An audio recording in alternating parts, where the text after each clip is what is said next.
कि उनको अपनी मॉम के इलाज के लिए पैसे नहीं मिल रहे थे, इसीलिए वो फिर से गेम खेलने के लिए चला गया था। वहीं अली, ब्योक, डेक्सू और 01 भी वापस गेम खेलने के लिए जा रहे थे। वहीं पुलिस ऑफिसर जुनहो को उसके भाई के रूम में गेम खेलने का कार्ड मिला था, इसीलिए वो गिहुन से कार्ड के बारे में पूछने गया था, मगर गिहुन ने उसे कुछ नहीं बताया। तो जुन गिहुन की गाड़ी का पीछा कर रहा था। गिहुन की गाड़ी मोजिन पोर्ट पर जाती है। जुन भी अपनी गाड़ी से उतरकर देखता है, वहाँ बहुत सारी गाड़ियां शिप में लोड की जा रही थी। जुन उन्हें छिप कर देख रहा था। फिर जुन अपने चीफ को मैसेज करके कहता है कि मैं कल ड्यूटी पर नहीं जा सकूंगा और मैं बाद में आपसे बात करता हूँ। वहीं सारी गाड़ियां आगे बढ़ रही थी, तो जुन अपने गन में बुलेट से चेक करके एक गाड़ी के नीचे लटक कर शिप में चला जाता है। वो शिप ओशन में आगे बढ़ती है। वहीं जुन गाड़ियों के पीछे छुप कर देख रहा था। वहाँ सीनियर गार्ड सारे ड्राइवर्स को प्लेयर्स की जाँच करने के लिए कहता है, तो सारे गार्ड्स अपनी गाड़ियों के प्लेयर्स को चेक करने लगते हैं। उन्हें देखकर जुन उस गाड़ी में चला जाता है जिसमें गिहुन बेहोश था। जुन भी बेहोश होने का नाटक करता है। वहाँ गार्ड्स प्लेयर्स के गले को स्कैन करके उनकी जांच कर रहे थे, जिससे कंट्रोल रूम में सीनियर सारे प्लेयर्स की जानकारी देख रहा था। वहीं एक गार्ड जुन के गले को स्कैन करता है, मगर उसकी जानकारी नहीं आती। तभी जुन गार्ड का गला दबाकर उसे बेहोश कर देता है। वहीं सारे गार्ड्स स्कैनिंग करने चले जाते हैं, मगर जुन उस गार्ड की ड्रेस पहनकर अपनी पुलिस आईडी उसकी जेब में रखकर उसे शिप से फेंक देता है। तभी वहाँ दो सीनियर गार्ड्स आते हैं, तो जुन कहता है कि मेरी तबीयत ठीक नहीं है, इसीलिए मैं यहाँ आ गया था। तो सीनियर उसे कहता है कि तुम रूल भूल गए हो क्या, बिना सीनियर की इजाजत के तुम बात नहीं कर सकते हो, और जुन को केबिन में भेज दिया जाता है। वहीं शिप आइलैंड पर पहुंच गई थी। शिप से सारी गाड़ियां गेम सेंटर में जाती है। वहाँ गार्ड्स सारे प्लेयर्स को रेस्ट रूम में ले जाकर उनके कपड़े बदल रहे थे, उनके सामान को अलग बॉक्सेस में रख रहे थे। वहीं दो गार्ड से ब्योक के कपड़े बदल रहे थे, तो ब्योक अपना चाकू एक गार्ड की जेब में डाल देती है और कपड़े बदलने के बाद ब्योक फिर से चाकू निकाल लेती है। ब्योक बेहोश नहीं हुई थी, क्योंकि जब ड्राइवर ने गाड़ी में बेहोशी की गैस छोड़ी थी तो उसने मास्क पहन लिया था। कुछ देर बाद गिहुन प्लेयर 01 को जगाता है। गिहुन और 01 सारे प्लेयर्स के बारे में बात कर रहे थे कि सब पैसों के लिए वापस आ गए हैं। वहाँ गिहुन को सांगवू और अली भी मिलते हैं, तो गिहुन कहता है कि हम एक टीम बनाकर साथ में गेम्स खेलेंगे। 01 भी गिहुन की टीम ज्वाइन कर लेते हैं। वहीं डेक्सो ब्योक को अपनी टीम में आने के लिए कहता है, मगर ब्योक उसे मना कर देती है। तभी वहाँ प्लेयर 212 आती है और डेक्सो से कहती है कि क्या मैं तुम्हारी टीम में आ सकती हूँ, तो डेक्सो उसे मना कर देता है और उसकी बेइज्जती करके वहाँ से चला जाता है। वहीं सीनियर गार्ड फ्रंट मैन को जाकर बताता है कि 201 प्लेयर्स में से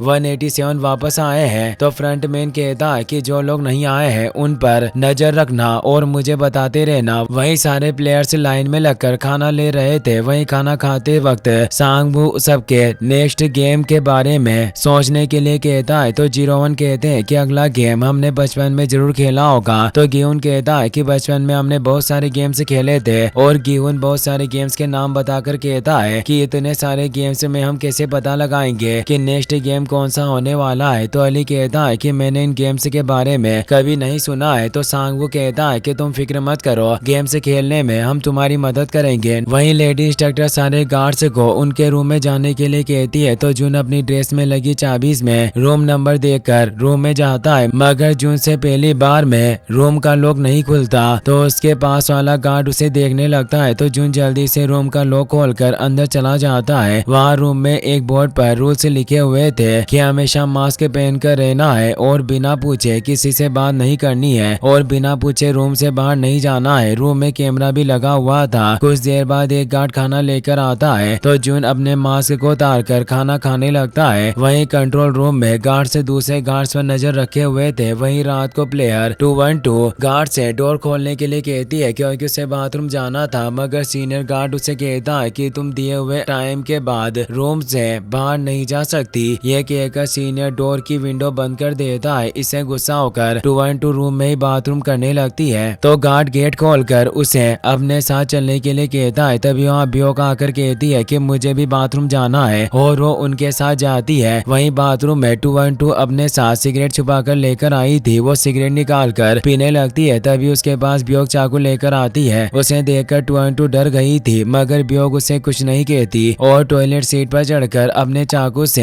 एसी की टनल के स्क्रू खोलकर कहती है कि तुम गार्ड्स को यहाँ आने से रोकना। अगर मुझे नेक्स्ट गेम के बारे में कुछ पता चलेगा तो मैं तुम्हें बता दूंगी। ब्योक 212 के शोल्डर्स पर पैर रखकर टनल में चली जाती है। ब्योक किचन की टनल में जाती है। वहाँ कुछ गार्ड्स बड़े बर्तनों में शुगर पिघला रहे थे। वहीं गार्ड 212 को बाथरूम से बाहर आने के लिए कहता है तो 212 पेट खराब होने का नाटक करने लगती है। तो गार्ड कहता है कि अगर तुम बाहर नहीं आई तो मैं अंदर आ जाऊंगा। तो 212 कहती है कि यहाँ टॉयलेट पेपर खत्म हो गए हैं, लेकिन गार्ड फिर भी अंदर आ जाता है। वहाँ 212 को ब्योक टॉयलेट पेपर दे रही थी। वहाँ से रूम में आकर 212 ब्योक से पूछती है कि तुमने टनल में क्या देखा था। तो ब्योक कहती है कि मैं तुम्हें कल बताऊंगी। सांग-वू दोनों की बात सुन रहा था। वहीं सारे गार्ड्स के रूम की लाइट बंद कर दी जाती है। तो जून कंबल में अपने फोन से किसी को मैसेज भेजता है कि यहाँ सुनसान आइलैंड पर लोगों का अपहरण करके लाते हैं और यहाँ 24 घंटे मास्क पहने हुए गार्ड्स रहते हैं। फिर अगली सुबह सारे गार्ड्स तैयार होकर अपनी शिप पर जाते हैं। जून के पास खड़ा हुआ गार्ड उसे शक की नजरों से देख रहा था। फिर सब गार्ड अपनी ड्यूटी पर चले जाते हैं। वहीं 212 ब्योक से दूसरे गेम के बारे में पूछती है। तो ब्योक कहती है कि मुझे दूसरे गेम के बारे में कुछ नहीं पता, लेकिन कुछ गार्ड्स किचन में शुगर क्यों पिघला रहे थे। वहीं सारे प्लेयर्स को खाना दिया जाता है। सांग-वू अपना खाना अली को दे देता है और गिहुन भी अपने हिस्से का मिल्क अली को दे देता है क्योंकि उसे मिल्क पसंद नहीं था। वहीं 111 नंबर प्लेयर को अपने खाने में एक चिट मिलता है जिसमें दूसरे गेम का नाम था। फिर सारे प्लेयर्स दूसरे गेम के लिए जाते हैं। रास्ते में सांग-वू ब्योक से कहता है कि मुझे पता है कि तुमने कुछ देखा था क्योंकि मैंने तुम्हें रात को बात करते हुए सुन लिया था। मुझे उस बारे में बताओ, हो सकता है कि मैं तुम्हें बता सकूं कि दूसरा गेम कौन सा होगा। तो ब्योक कहती है कि कुछ गार्ड्स बड़े बर्तनों में शुगर पिघला रहे थे। फिर सारे प्लेयर्स ग्राउंड से पहुंच जाते हैं। वहाँ लेडी इंस्ट्रक्टर कहती है कि यह गेम 4 टीम से खेलेगी। वहाँ 4 शेप्स थी, सर्कल, ट्रायंगल, स्टार और अम्ब्रेला। लेडी इंस्ट्रक्टर कहती है कि सब प्लेयर्स एक शेप के सामने जाकर खड़े हो जाओ। यह देखकर सांग-वू समझ जाता है कि दूसरा गेम शुगर हनी कॉम्ब है जो वो बचपन में खेला करते थे। गिहुन कहता है कि हम सब एक शेप के सामने खड़े हो जाते हैं। तो सांग-वू कहता है कि इसमें बहुत बड़ा खतरा है, इसीलिए हम सब अलग शेप लेंगे। सांग-वू को गेम के बारे में पता चल गया था, फिर भी उसने किसी को नहीं बताया। सांग-वू ट्रायंगल शेप लेता है, अली सर्कल शेप लेता है, 01 स्टार शेप लेते हैं और गिहुन अम्ब्रेला शेप को लेता है। वहीं प्लेयर 111 पहले से ही गेम के बारे में पता था, इसीलिए वो ट्रायंगल शेप लेता है। वहीं ब्योक सांग-वू के साथ ट्रायंगल शेप लेती है। सारे प्लेयर्स को एक बॉक्स मिलता है जिसमें उनके चुने गए शेप्स थे। फिर लेडी इंस्ट्रक्टर सारे प्लेयर्स को कहती है कि इस गेम का नाम शुगर हनी कॉम्ब है और सबको 10 मिनट में एक सुई से अपनी शेप को बिना तोड़े बाहर निकालना है। गिहुन ये सुनकर उदास हो जाता है क्योंकि उसकी शेप अम्ब्रेला थी। फिर गेम स्टार्ट हो जाता है और सारे प्लेयर्स शेप को निकालने लगते हैं। वहीं फ्रंट मेन कंट्रोल रूम से सारे प्लेयर्स को देख रहा था। वहीं सारे प्लेयर्स के चेस्ट पर कैमरे लगे थे ताकि कोई चीटिंग ना कर सके। वहाँ एक प्लेयर की शेप टूट जाती है तो गार्ड उसे शूट करके मार देता है। फिर दूसरे प्लेयर्स से भी उनकी शेप टूट जाती है तो गार्ड्स उन्हें भी शूट करके मार देते हैं। बहुत सारे प्लेयर्स एलिमिनेट हो जाते हैं। वहीं प्लेयर 111 अपनी शेप को निकाल कर गेम पास कर लेता है। वहीं ब्योक अली के साथ बहुत सारे प्लेयर्स पास हो जाते हैं। गेम पास करने वाले प्लेयर्स ग्राउंड से चले जाते हैं। रास्ते में गार्ड प्लेयर 111 को दूसरे प्लेयर्स से अलग भेज देता है। वहीं सीनियर गार्ड जून को स्कैन करके कहता है कि नंबर 29 तुम्हारी ड्यूटी मरे हुए प्लेयर्स को हटाने की थी, तो तुम यहाँ क्या कर रहे हो। तो जून कहता है कि मैं कंफ्यूज हो गया था। तो सीनियर कहता है कि इस बारे में हम बाद में बात करेंगे और तुम गेम खत्म होने तक यहीं रुकना। वहीं सांग-वू भी गेम पास करने चला जाता है। उसे जाता देख गिहुन जल्दी से शेप निकालने लगता है और उसके पसीने की बूंद शेप पर गिरती है जिससे शेप गीला हो जाता है। तो गिहुन उसे सूरज की तरफ करके देखता है जिससे गिहुन को समझ में आता है कि कॉम्ब को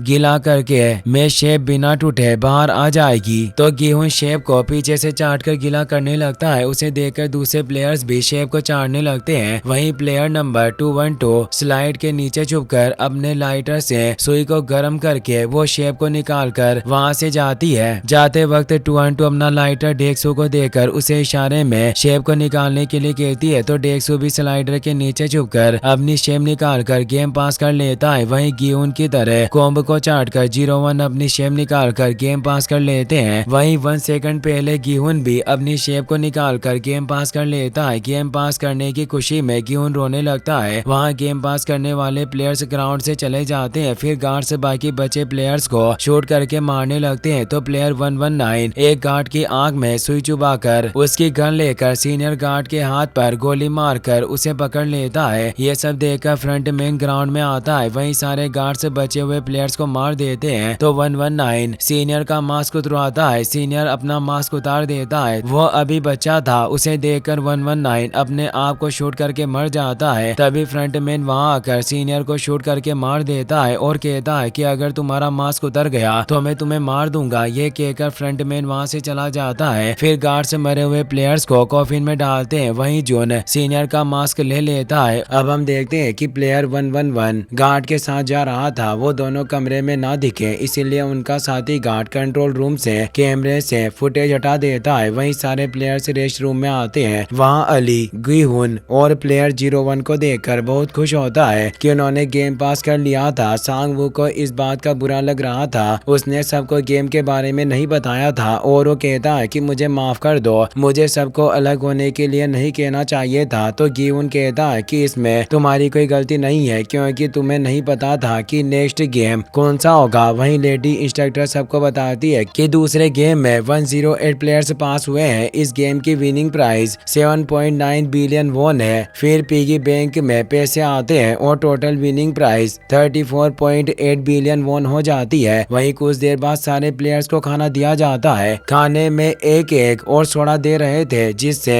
डेक्सू गुस्सा होता है। तो प्लेयर 212 से कहती है कि हम दोबारा लाइन में लगकर खाना लेंगे। डेक्सू ने प्लेयर 212 को अपनी टीम में रख लिया था क्योंकि उसने हनी शुगर कॉम्ब में डेक्सू की मदद की थी। फिर डेक्सू और उसके साथी लाइन के बीच में घुसकर दोबारा खाना ले लेते हैं जिससे 5 प्लेयर्स के लिए खाना नहीं बचता। बचे हुए प्लेयर्स खाने के लिए जबरदस्ती करने लगते हैं तो सीनियर गार्ड उसे गन दिखाकर शांत करवाता है। तभी एक प्लेयर गार्ड्स को बताती है कि डेक्सू और उसके साथियों ने 2 बार खाना लिया था। तो एक प्लेयर जाकर डेक्सू से सोडे की बोतल छीनने लगता है जिससे बोतल टूट जाती है और डेक्सू उस प्लेयर्स को मारने लगता है जिससे वो प्लेयर बेहोश हो गया था। सांगवू और गुहुन जाकर उस प्लेयर की सांसें चेक करते हैं, वो प्लेयर मर चुका था। इससे गुस्सा होकर गुहुन गार्ड्स के पास जाकर उन्हें डेक्सू को पकड़ने के लिए कहता है मगर गार्ड्स उसकी बात का कोई जवाब नहीं देते। अब 107 प्लेयर्स बचे थे और पिगी बैंक में पैसे आते हैं। फिर 2 गार्ड्स एक कॉफिन लेकर आते हैं और उस प्लेयर को वहां से ले जाते हैं। वहीं गार्ड्स मरे हुए प्लेयर्स को कॉफिन के साथ जला रहे थे। वहाँ जून सीनियर गार्ड का मास्क पहन लेता है जो उसने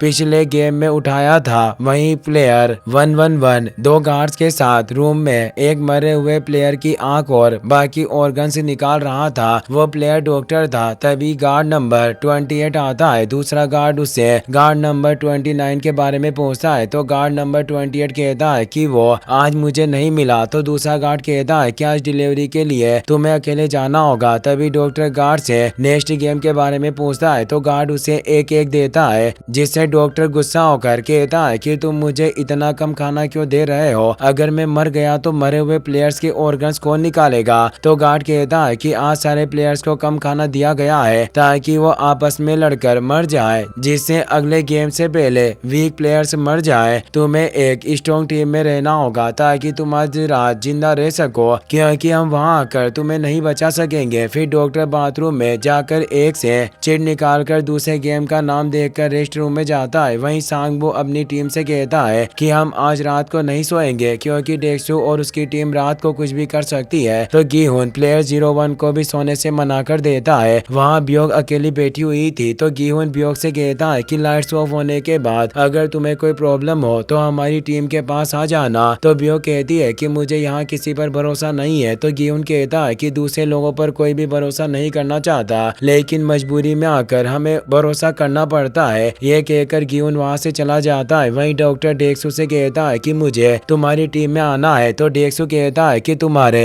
अंदर क्या खास बात है जिससे हम तुम्हें टीम में ले लें। तो डॉक्टर डेक्सू के कान में कहता है कि मुझे नेक्स्ट गेम के बारे में पता है जिससे डेक्सू डॉक्टर को अपनी टीम में ले लेता है। वहीं लाइट ऑफ होने में कुछ वक्त बचा था तो सारे गार्ड्स गन्स लेकर रेस्ट रूम के गेट के दूसरी तरफ खड़े हो जाते हैं। वहीं लाइट्स ऑफ होते ही कंट्रोल रूम में इंफ्रारेड क्लेम से ऑन कर दिए जाते हैं। फ्रंट मैन भी कंट्रोल रूम से सब देख रहा था। वहीं डेक्सू सोडे की बोतल के टुकड़े से उस प्लेयर को मार देता है जिसने उसके दोबारा खाना लेने पर कंप्लेंट की थी। उस प्लेयर की चीखें सुनकर सारे प्लेयर्स सतर्क हो जाते हैं। वहीं फ्रंट मैन रेस्ट रूम की लाइट को ऑन ऑन ऑफ करवाता है। वहीं डेक्सू ने ब्योक पर हमला कर दिया था तो ब्योक अपने चाकू से डेक्सू को घायल कर देती है, मगर डेक्सू ब्योक का चाकू नीचे गिराकर उसका गला घोटने लगता है। ब्योक बहुत मुश्किल से बचकर वहां से भागती है तो डेक्सू चाकू लेकर उसके सामने आ जाता है। तभी एक प्लेयर्स डेक्सू पर हमला करके उसे नीचे गिरा देता है तो डेक्सू चाकू घोंपकर उसे मार देता है। इतने में ब्योक वहां से भाग जाती है। वहीं एक प्लेयर गियोन को मारने की कोशिश कर रहा था, तभी अली और सांगवो वहां आकर उस प्लेयर को मारकर भगा देते हैं। फिर दूसरे प्लेयर्स को मारते हुए गियोन और उसके साथी प्लेयर्स 01 को ढूंढने जाते हैं, मगर 01 उनके बेड पर नहीं थे। सारे प्लेयर्स लड़कर एक दूसरे को मार रहे थे। एक प्लेयर गेट खोलने के लिए कहती है, तभी वहां दूसरा प्लेयर आकर उसे मार देता है। वहीं फ्रंट मैन ये सब देख रहा था। वहीं ब्योक अपनी जान बचाने के लिए गियोन के पास आ जाती है। तभी डेक्सू अपने साथियों के साथ ब्योक पर हमला कर देता है तो गियोन और उसके साथी मिलकर उन्हें रोकते हैं। तभी प्लेयर 01 बेड्स के ऊपर से रोते हुए कहते हैं कि यह सब बंद कर दो, मुझे डर लग रहा है। यह देखकर फ्रंट मैन लाइट्स ऑन करवा के गार्ड्स को रेस्ट रूम में भेज देता है। फिर गार्ड्स हवा में फायर करके सारे प्लेयर्स को रोकते हैं। एक गार्ड डेक्सू की जेब से चाकू निकाल लेता है। वहीं दूसरे गार्ड्स मरे हुए प्लेयर्स को स्कैन करते हैं, जिससे वो प्लेयर्स गेम से बाहर हो जाते हैं। वहीं जून गियोन से अपने भाई हंग एन वू के बारे में पूछता है तो गियोन कहता है कि हम यहाँ किसी भी प्लेयर के नाम नहीं जानते। वहीं गार्ड्स मरे हुए प्लेयर्स को कॉफिन में डालकर जला देते हैं। फिर गियोन अपनी टीम से कहता है कि हमें एक दूसरे का नाम पता होना चाहिए, तो अली सबको अपना नाम बताकर कहता है कि मैं पाकिस्तान से हूँ। ब्योक भी अपना नाम बताती है अली। प्लेयर 01 से उनका नाम पूछता है, मगर 01 को ब्रेन ट्यूमर था इसीलिए अपना नाम भूल गए थे। वहीं डॉक्टर डेक्सू के गांव पर स्ट्रेचिंग कर रहा था।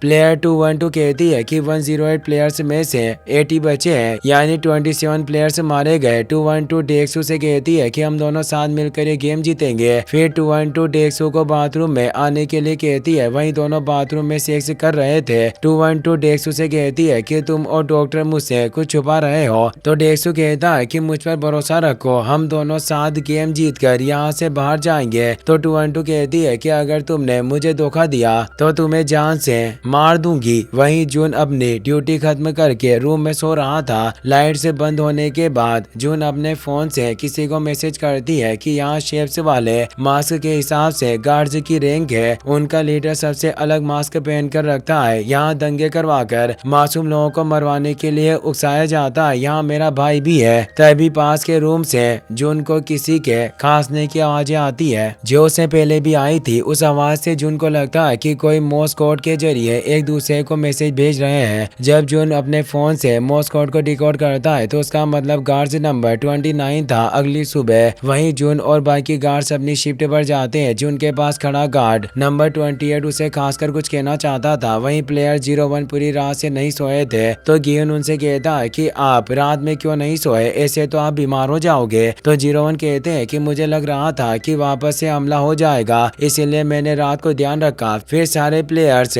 गार्ड के साथ थर्ड गेम के लिए गेम हॉल में जाते हैं। लेडी इंस्ट्रक्टर सारे प्लेयर्स को 10 प्लेयर्स की एक टीम बनाने के लिए कहती है। डॉक्टर ने डेक्सू को पहले ही गेम के बारे में बता दिया था, इसीलिए डेक्सू अपने साथियों से कहता है कि टीम में स्ट्रॉन्ग प्लेयर्स को ही लेना। वहीं गियोन सांगवू से कहता है कि हमें कौन से प्लेयर्स लेने चाहिए, तो सांगवू कहता है कि हमारी टीम में एक लड़की और बुढ़ा आदमी है, इसीलिए हमें स्ट्रॉन्ग प्लेयर्स लेने चाहिए। हमें 5 प्लेयर्स की जरूरत है, इसीलिए सबको एक प्लेयर लेके आना है। सब प्लेयर से ढूंढने चले जाते हैं। सांगवू अली से कहता है कि अपना एक हाथ छुपा कर रखो, नहीं तो वो तुम्हें कमजोर समझेंगे, क्योंकि अली के एक हाथ की 2 उंगलियां कटी हुई थी। वहीं अली को एक प्लेयर मिल गया था। सांगवू एक प्लेयर को टीम में आने के लिए कहता है। वो प्लेयर कहता है कि मैं मेरी वाइफ के साथ टीम में आऊंगा, तो सांगवू से मना कर देता है। वहीं ब्योक को एक लड़की मिलती है जो सब लोगों से अलग बैठी हुई थी, तो ब्योक उसे अपनी टीम में ले लेती है। वहीं डेक्सू ने प्लेयर 212 को अपनी टीम में नहीं लिया था, तो 212 जबरदस्ती करके डेक्सू की टीम में आने की कोशिश करती है, मगर डेक्सू से मना करके धक्का मारकर गिरा देता है। इससे गुस्सा होकर 212 डेक्सू को जान से मारने की धमकी देती है। वहीं गियोन की टीम में एक प्लेयर की जरूरत थी, तभी प्लेयर 212 वहां आकर गियोन टीम को ज्वाइन कर लेती है और टीम बनाने का टाइम भी खत्म हो जाता है। वहां से सारे प्लेयर से दूसरे गेम हॉल में जाते हैं। सीनियर गार्ड से सबको थर्ड गेम तग और वार के बारे में बताता है। इस गेम में दोनों टीम एक रस्से को खींचकर दूसरी टीम को नीचे गिराएगी। फिर वहां 2 गार्ड ब्लैक और येलो बॉक्स से बॉल निकालते हैं, जिसमें पहला राउंड डेक्सू और टीम टीम 7 के बीच खेला जाता है। दोनों टीम्स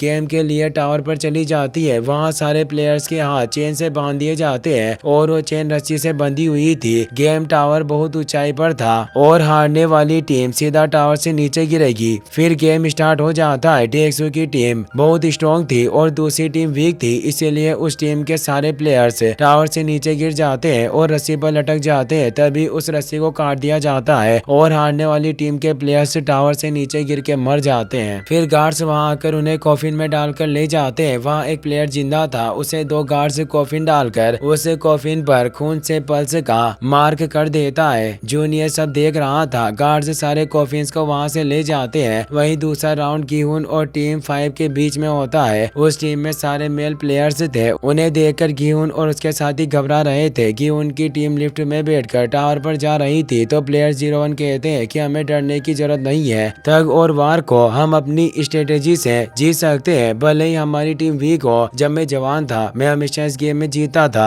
हमारी टीम का लीडर स्ट्रॉन्ग होना चाहिए जिसे देखकर पूरी टीम को कॉन्फिडेंस मिले। फिर 01 की स्ट्रेटेजी के हिसाब से सारे प्लेयर्स खड़े होते हैं। सबसे आगे गिहुन होता है और लास्ट में सबसे स्ट्रॉन्ग अली होता है। आधे प्लेयर लेफ्ट साइड और आधे राइट साइड, सबके पैर एक लाइन में होते हैं और सब रस्सी को जोर से पकड़ कर रखते हैं। गेम स्टार्ट होते हैं। प्लेयर 01 के कहने पर सारे प्लेयर्स रस्सी को टीम की तरफ झुकते हुए खींचते हैं और थोड़ी देर तक ऐसे ही खड़े रहते हैं, जिससे दूसरी टीम से प्लेयर्स के पैर फिसलने लगते हैं। तो गिहुन की टीम सीधे खड़े होकर जोर से रस्सी को खींचते हैं, जिससे दूसरी टीम गिरने वाली थी, मगर वो टीम भी जोर लगाकर रस्सी को अपनी तरफ खींचने लगते हैं, जिससे गिहुन की टीम के पैर फिसलने लगते हैं। यह देखकर सांगवू सबसे कहता है कि जोर लगाकर रस्सी को खींचो और मेरे कहते ही 3 कदम आगे बढ़ना। हमें दूसरी टीम के प्लेयर्स को गिराना होगा। तो प्लेयर 212 गुस्से से कहती है कि तुम पागल हो गए हो क्या, ऐसे हम सब टावर से नीचे गिर जाएंगे। तो गिहुन कहता है कि हमारे पास और कोई रास्ता नहीं है, हमें सांगवू पर भरोसा करना होगा। फिर सांगवू के कहते सारे प्लेयर्स आगे बढ़ते हैं और इसी के साथ ये एपिसोड यहीं पर खत्म हो जाता है।